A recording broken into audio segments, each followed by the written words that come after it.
No body, no weapon, no motive, and yet someone was convicted. That alone should tell you something is wrong, because this case never made sense. Not on day one, not years later, and definitely not after the verdict. This wasn't a disappearance that unfolded in chaos. There was no screaming, no blood, no broken doors, just a person who left home and quietly vanished. And somehow, the system decided that was enough. It was a weekday morning, the kind that barely registers in memory. The missing person, let's call him Daniel, woke up at the usual time, showered, dressed, ate breakfast. Security cameras showed him locking his front door. Neighbors waved. No argument, no tension. Daniel wasn't depressed, wasn't in debt, wasn't hiding anything. In fact, everyone described him the same way. Predictable, routine, boring, which is exactly why his disappearance will become terrifying. Because people like Daniel don't just disappear. At 8:42 a.m., Daniel used his phone. One short message. Nothing emotional, nothing cryptic, just logistics. At 9:01 a.m., his phone connected to a cell tower near his workplace. Then nothing. No calls, no texts, no movement. The phone was never turned off. It just stopped, as if the signal had been swallowed whole. Daniel didn't miss work, ever. So when he didn't show up that morning, his manager called, straight to voicemail. By evening, his family knew. They checked his apartment. Everything was untouched. Wallet still there, passport untouched, laptop charging. No sign of packing, no sign of a struggle. It looked like someone had pressed pause on his life. Police treated it as a routine missing persons case. At first, they interviewed co-workers. Nothing. Friends? Nothing. Ex-partners? No conflicts. Financial records? Clean. No suspicious withdrawals. No secret accounts. Daniel had no enemies. No known disputes. No motive for anyone to harm him. And no motive for him to leave, which created the first problem. Because in true crime, someone always has a reason. But here, there was none. Search teams combed nearby areas. Dogs tracked his scent. It ended at a public sidewalk, as if he'd stepped into thin air. No vehicle sightings. No CCTV captures beyond the first hour. Weeks passed, then months. The case went cold without ever warming up. No suspects, no theories, no leads, just silence. Statistically, cases like this fade. They get labeled as voluntary disappearances, or misadventures, or tragedies without answers. But this one didn't, because someone refused to let it go. 2 years later, a detective reopened file, not because of new evidence, but because of pressure. A tip had come in. Anonymous. Short, vague. It didn't explain what happened. It just said, "You're looking in the wrong direction." That should have raised eyebrows. Instead, it changed everything. Investigators zeroed in on someone close to Daniel. Someone who had cooperated fully. Someone with no criminal record. Someone who hadn't benefited in any way from Daniel's disappearance. No money, no inheritance, no relationship conflict, nothing. And yet, this person would eventually be charged, not with murder, but with something stranger. There was still no body, still no crime scene, still no cause of death. Yet, prosecutors pushed forward. Their argument? Daniel didn't vanish. Someone made him vanish. And the person responsible didn't need a motive. They just needed opportunity. The trial stunned legal experts. Because the evidence wasn't evidence. It was absence. No proof Daniel was dead. No proof he was alive. Just narrative. And somehow, it worked. Key timelines didn't match. Witness statements contradicted each other. Phone data was interpreted in ways it had never been before. Experts disagreed, but the jury didn't. A conviction was handed down. The courtroom went silent, because everyone knew this case was missing more than a person. It was missing certainty. Years after the conviction, a discovery was made, something overlooked, something buried in old records. It suggested Daniel may have been alive after the time prosecutors claimed he was gone. The implication was devastating. If true, then everything was wrong. The investigation, the trial, the verdict, and the person sitting in prison may have been convicted of a crime that never happened. The tip resurfaced. Same source, same wording, but this time it included a location, a place never searched, a place connected to Daniel, but barely. Investigators reopened the site quietly. No press, no announcements. What they found there has never been fully disclosed. But one officer later said this: it changed how we saw the entire case. Because if what they found was real, then Daniel didn't disappear without a motive. The motive was just never his. And the person convicted may have been framed by the very absence of truth. They reopened the location at dawn. Quietly, no press, no sirens, no official announcement. Just a handful of investigators walking through a place that should have meant nothing. But it didn't, because this was a place mentioned in the anonymous tip. The place Daniel had once joked about. The place police had ignored for years. And now, it was about to detonate the entire case. It was an abandoned service road on the edge of town. Technically public, practically forgotten. No houses, no businesses. Just overgrown brush and cracked pavement leading to nowhere. Or so it seemed. Daniel's phone had pinged a tower less than a mile from here. That fact had been dismissed early on. Signal drift, investigators said. But standing there now, something didn't feel random. The road curved slightly, and at the end, there was a pull-off, bare dirt, tire impressions, old but visible. Someone had stopped here before. Ground-penetrating radar was deployed, not because they expected anything, but because the tip demanded it. The screen flickered, then spiked. A shape appeared beneath the surface. Not human, not a body, but something buried deliberately. They dug, slowly, carefully, and what they uncovered made everyone step back. A sealed plastic container, weathered, locked, heavy. Inside were items that should never have been there. Not all of them, just enough. His watch, the one he wore every day, his spare phone, a burner no one knew he had, and a folded piece of paper. Handwritten, old ink. The handwriting was confirmed almost immediately. Daniel's. It wasn't a goodbye letter. It wasn't emotional. It was instructional. Short sentences. Calm.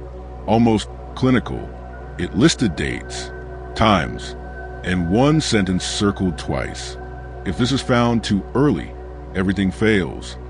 Investigators stared at each other, because that meant one thing. Daniel planned something, and he planned for it to be discovered. The dates on the paper mattered. They extended weeks beyond the day Daniel supposedly vanished, which meant the prosecution's timeline was wrong, which meant the conviction rested on a lie, or a mistake, or something worse. The burner phone was analyzed.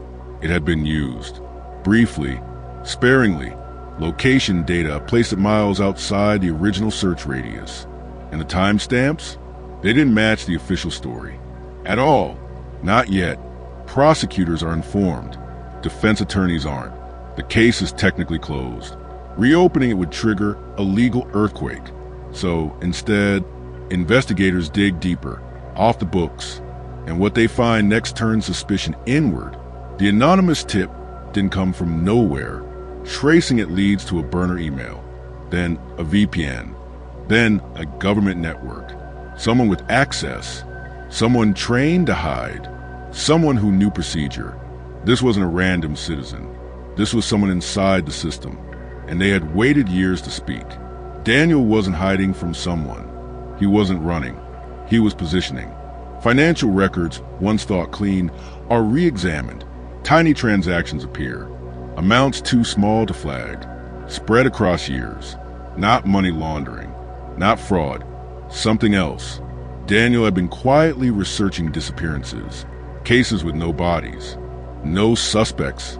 No motives. He wasn't obsessed. He was methodical. What if Daniel didn't vanish by accident? What if he orchestrated his own disappearance? To prove a point? A legal point? A systemic flaw? What if he wanted to show how easily someone could be erased, and how easily someone innocent could be convicted? That theory should sound insane, but the evidence keeps stacking.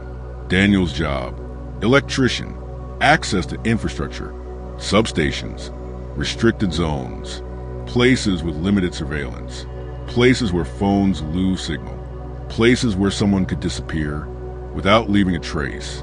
Suddenly, the lack of motive makes sense, because the disappearance wasn't emotional. It was experimental. A former supervisor comes forward. Quietly, they remember Daniel asking questions, odd questions, about redundancy systems, backup power, camera blind spots. At the time, it meant nothing. Now, it means everything. Investigators realize the conviction didn't happen despite the lack of evidence. It happened because of it. The absence created pressure. Pressure created shortcuts. Shortcuts created a narrative. And Daniel may have known exactly who would fall into it, which raises a terrifying question. Did Daniel anticipate who would be convicted, or did someone else steer the investigation that way? A senior official's name appears in early case notes. Someone who signed off on key decisions. Someone who later blocked alternative theories. Someone who dismissed the signal data.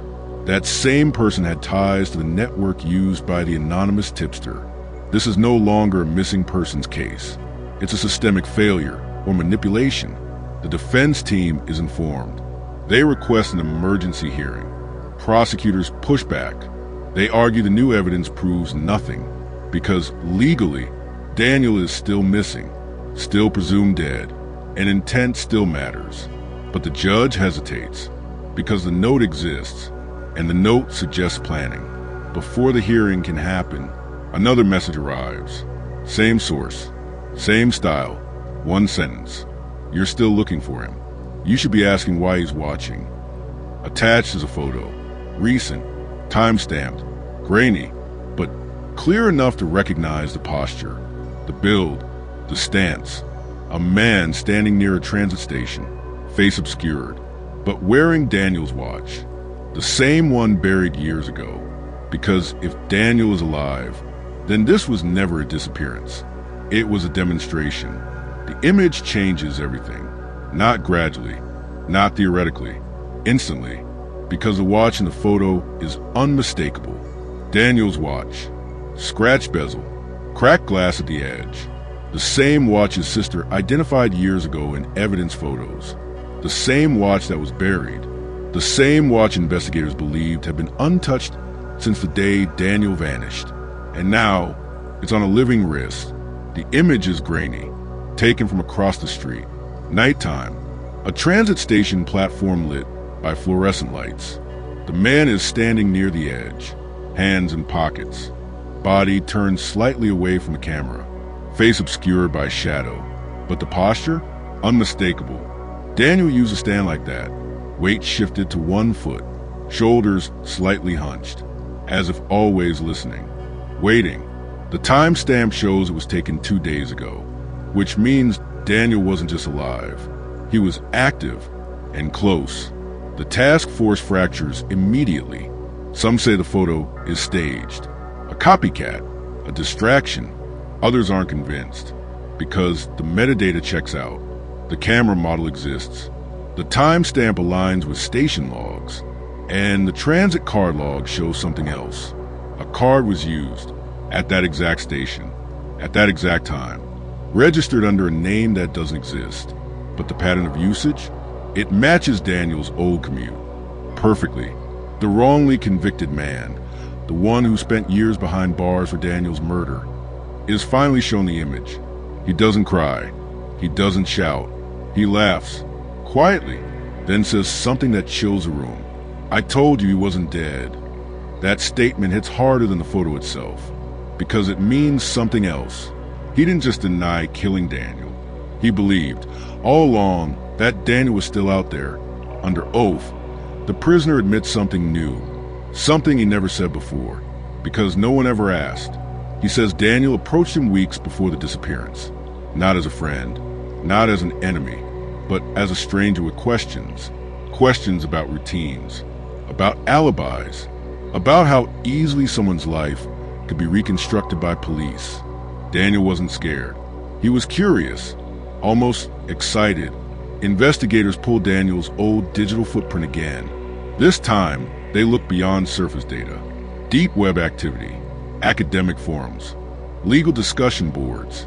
Daniel had been researching false confessions, wrongful convictions, cases where innocent people were convicted without bodies, cases where timelines were manufactured, witnesses pressured, evidence interpreted. He wasn't just reading, he was contributing, under aliases, asking hypothetical questions that now looked disturbingly specific. Daniel didn't disappear to escape something. He disappeared to test something. The system, the police, the courts, the public. And someone took the bait. Someone always does. The anonymous tipster wasn't warning investigators. They were updating them. Because the buried items weren't meant to be found yet. The note said so clearly, if this is found too early, everything fails. Which means Daniel planned phases, stages, and the discovery disrupted the timeline. Daniel didn't want to be seen yet, but now the clock has accelerated. This time it isn't cryptic, it's direct, a voice note, distorted, filtered, but calm, too calm. You convicted the wrong man. You always do. The difference is, I gave you permission this time. Silence follows, then one final sentence. You can stop now, or you can keep proving my point. The question shifts. It's no longer, where's Daniel? It becomes, why this person? Why this case? Why now? Investigators dig into Daniel's past again. This time emotionally, psychologically. They speak to his family, friends, ex-partners, and a pattern emerges. Daniel had always believed people trusted systems too much. Police, courts, records. He believed truth was fragile and easily reshaped. One investigator notices something small, too small. Daniel's disappearance happened 1 month after a major wrongful conviction scandal in another state, a case where evidence was planted, a suspect railroaded, charges later overturned. Daniel followed that case obsessively, saved articles, downloaded court transcripts. He wasn't inspired by crime. He was obsessed with process. Media catches wind of the image, not officially, leaked. Blurry screenshots circulate online. True crime forums erupt. Daniel is alive, trends for 6 hours before being suppressed. Authorities deny everything, but the damage is done. Public trust cracks, and the prisoner's legal team files an emergency motion for release. In an unexpected move, prosecutors stall their request time to verify authenticity, time to ensure public safety.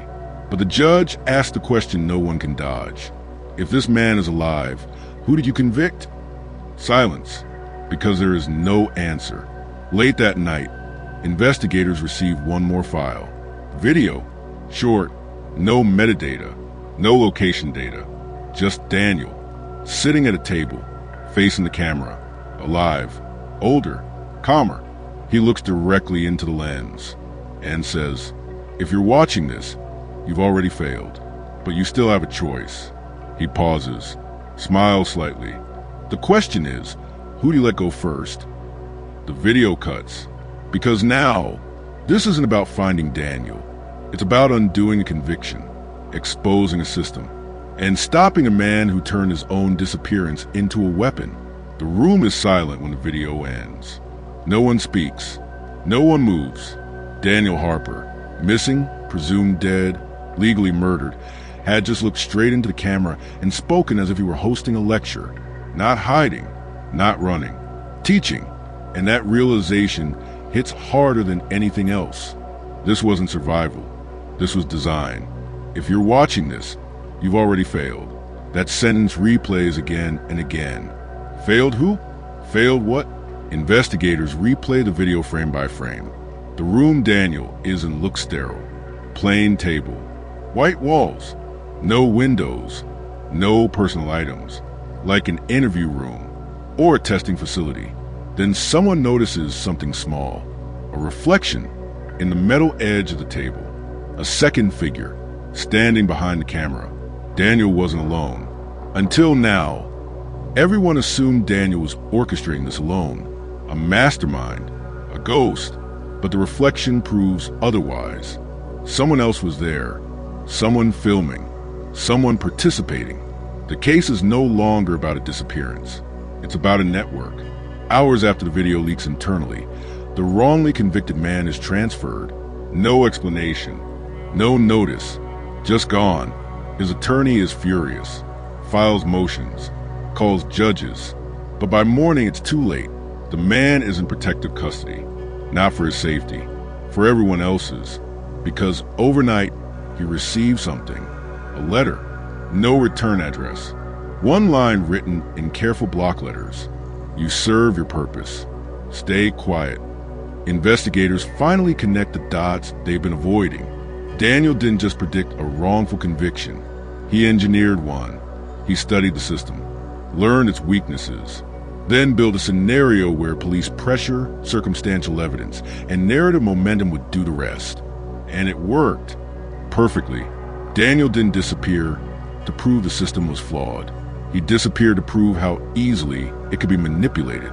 And now, with proof that he's alive, he's ready for phase 2. 3 days later, hikers find remains in a wooded area 40 miles away. This time, the body is intact. Male, approximate age, late 30s.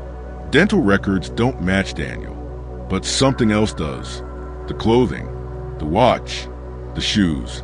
Everything matches what Daniel was wearing the day he vanished, except the body isn't his, which means Daniel planted a stand-in, a substitute, a placeholder, and someone helped him get it. The dead man is identified as a drifter who disappeared years earlier. No family, no missing person report, no one looking. Someone Daniel could use without immediate consequence. This wasn't impulsive. It was calculated, cold. Ethical lines crossed without hesitation. Half the team believes Daniel has crossed into criminal insanity. The other half believes something worse. That Daniel believes he's right. That he sees himself as exposing corruption. And that makes him dangerous. Because people who believe they're righteous don't stop. This one is released publicly, uploaded anonymously. No takedown is fast enough. It spreads. Daniel sits in the same room, same table, same calm. He addresses the audience directly. You trusted the evidence. You trusted the process. An innocent man lost years of his life. He pauses. Ask yourself, if I hadn't come back, would anyone have cared? Comments explode. Public opinion splits. Some call him a monster. Others call him a whistleblower. That division is exactly what he wants. A journalist digging into Daniel's online aliases finds something buried. A private forum. Invite only. Membership limited. Focus on exposing wrongful convictions. Daniel wasn't just a member. He was a moderator. And several other moderators went inactive around the same time as similar unsolved cases. Missing people. Faulty convictions. Cases with no motive. Daniel wasn't unique. He was part of a pattern. Investigators quietly reopened old files, and the similarities are undeniable. Each case involved a missing person, no clear motive, a fast-moving investigation, a suspect who fit just enough, a conviction based on narrative, not certainty. Daniel wasn't the first. He was just the one who came back. One of the 4 members is identified, a former forensic consultant, someone who used to train police departments. Someone who knew exactly how evidence would be interpreted. Someone who could predict investigative behavior.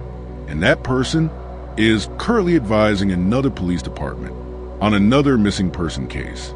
Right now, authorities realize the truth too late. Daniel and his network aren't exposing past failures. They're creating new ones. Each case designed to test a different weakness. Each conviction a data point. Each ruined life proof. Late at night, a secure server receives one last message. From Daniel. Just text. No video. No threats. One sentence. You can't stop the experiment. You're already part of it. And attached is a case file, a name, a city, A disappearance that happened yesterday. Because now, this isn't about undoing one wrongful conviction. It's about stopping a system being used against itself. The file Danielson arrives at 2:17 a.m. No encryption, no password, no theatrics. Just a name. Maya Reynolds, age 26, graduate student. Last seen yesterday. The timestamp alone sends a chill through the task force. Because this isn't history. This is active. Maya Reynolds vanished less than 12 hours ago. No ransom demand. No struggle. No witnesses. Her apartment was locked. Her phone was on the charger. Her laptop open. Just like Daniel's. The similarities are immediate. Too immediate. Someone mutters the words no one wants to say. He's doing it again. Local police are already investigating Maya's disappearance. They don't yet know Daniel's name. They don't know about the forum. They don't know they're walking into a trap. Federal agents intervene quietly. No press. No public alerts. Because if Daniel is watching and everyone assumes he is, any reaction could become part of the experiment. Maya's neighbors are interviewed. One says she heard footsteps around midnight. Another says they heard nothing at all. Her boyfriend claims they argued earlier that evening. He becomes the immediate focus. Just like the last case. Just like Daniel predicted. Investigators compare Maya's case timeline with Daniel's original disappearance. The overlaps are terrifying. Same time of night. Same apartment layout. Same lack of forced entry. Same early suspect selection. It's not coincidence. It's choreography. This time, the message isn't public. It's sent directly to the task force. A single audio file. His voice is calm, measured, almost disappointed. You move faster than I expected. That's progress. A pause. But tell me, have you stopped the story yet? Daniel isn't talking about truth. He's talking about narrative. The way police build cases. The way media frames guilt. The way pressure turns uncertainty into certainty. He's not exposing crime. He's exposing how crime is interpreted. And Maya is the test subject. Digital forensics uncovers something buried in Maya's laptop, a private browser, a logged-in form account. Same invite-only space Daniel moderated. Maya wasn't a victim chosen at random. She was watching him, researching him, obsessed with wrongful convictions. She had posted theories, criticized his ethics, questioned his methods. Daniel didn't silence her.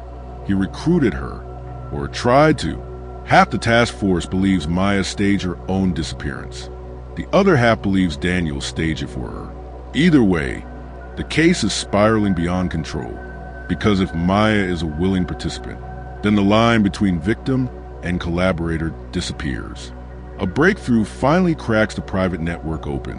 What investigators find is worse than expected. The forum wasn't about exposing injustice. It was about testing belief. Members proposed hypothetical disappearances, predicted outcomes, voted on how long it would take before someone was charged. They weren't watching crimes. They were simulating them, until Daniel decided to go live. One archive thread stands out, posted years ago. Title, "If someone vanishes willingly, who's responsible?" Daniel replied first. The system will always choose someone. Guilt hates a vacuum. Maya had replied last. Unless the system learns to stop choosing. That reply was posted 2 days before she vanished. What if Maya isn't missing? What if she's hiding? What if she's watching the investigation unfold, waiting to see if police repeat the same mistakes? And worse, what if Daniel isn't the architect anymore? What if he handed the experiment to someone else? Media gets wind of federal involvement. Leaks happen. Maya's boyfriend is publicly named as a suspect. Online harassment begins. Death threats. Doxing. Daniel's voice echoes in the background of it all. The system doesn't need evidence. It needs consensus. And consensus is forming. An anonymous tip comes in.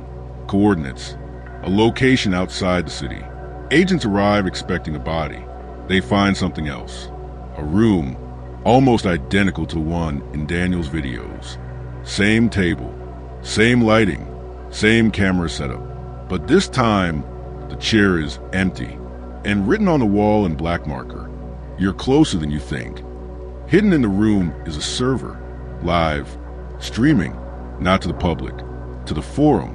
Every investigative move, every press statement, every suspect leak, being watched, analyzed, scored. The experiment isn't about disappearances anymore. It's about control. One last message arrives. Text only, no signature. I didn't build this to hurt people. I built it to show you something. Another pause, then the sentence that changes everything. Maya wanted to prove you could stop the cycle. I'm not sure you can. As agents shut down the server, one final stream opens. Maya's face, alive, tired, but determined. She looks into the camera. If they arrest him, they learn nothing. If they blame me, they learn nothing. She swallows. The question is, can you lure without destroying someone? The stream cuts. Maya's location remains unknown. Daniel remains at large. And another missing person report appears on a different desk. There's still no suspects. There's still no motive. Because the motive was never personal. It was systemic.